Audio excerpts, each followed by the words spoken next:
সেই জায়গায় রহমত আর বরকত বর্ষিত করে। তাহলে এবার তাকবীর আসতে হবে না জোরে হবে? অনেকে মনে করতেছে যে এত বোকার দল গেছে মাহফিলে, আমরা চালাক, এখনো যায় নাই। কারণ প্রধান বক্তার পর আর একটা বক্তা আছে, তার নাম কি? তবারক আলী। কথা কোন ঠিক কিনা? যখন হই উঠপিলে ফেলে দে দৌড়, কথা কয় না?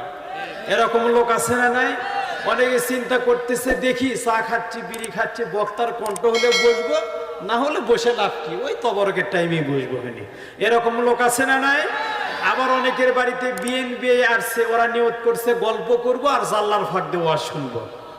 এরকম দলের লোক আছে না নাই?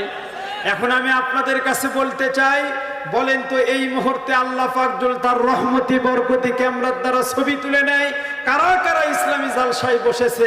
আমার বিশ্বাস আল্লাহর ক্যামেরার এত ফোকাস নয়, এত সুন্দর একটা জান্নাতের বাগান ফেলে বাইরে ঘোরাফেরা করবে, রাস্তা দিয়া মেলার মধ্যে চা খাবে বিড়ি খাবে, জাল্লার ফাঁক দিয়ে ওয়াজ শুনবে।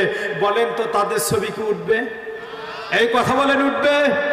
এই জন্য আমি চাই আপনারা যে কয়জন আছেন এইবার মধ্যে মুজাহিদের মতো এমন জোরে আল্লাহু আকবারের তাকবীরের ধ্বনি দিবেন, সাইডে যদি কোনো রামপন্থী বামপন্থী ওই পোকা সার পোকা থাকে, ওদের কলিজার ভিতর যেন ভূমিকম্প সৃষ্টি হয়ে যায়। সবাই যেন কোরআনের আকর্ষণে এই সামিয়ানার নিচে বসে আল্লাহর কোরআন শুনতে পারে। এমন জোরে আল্লাহু আকবারের তাকবীর দিতে কে কে রাজি আছি? দুই হাত তুলে আল্লাহকে দেখায়। নারে তাকবীর,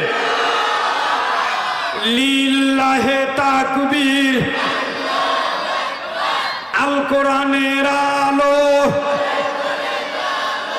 আল হাদিসের আলো, আমার নেতা তোমার নেতা।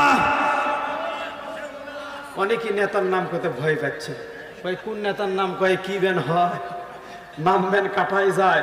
আসলে আপনার আমার নেতা হলো জনাবে মুহাম্মদ রাসূলুল্লাহ সাল্লাল্লাহু আলাইহি ওয়াসাল্লাম। কারণ ওই নবীর সুপারিশ ছাড়া কোনো মানুষ জান্নাতে যেতে পারবে? তাহলে আদর্শ যদি মানতে হয়, নেতা যদি মানতে হয়, মুহাম্মদ সাল্লাল্লাহু আলাইহি ওয়াসাল্লামকেই মানতে হবে। কথা কোন ঠিক কিনা?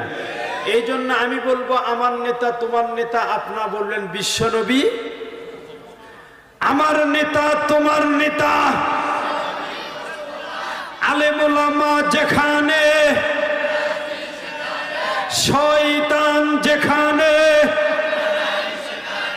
ভালো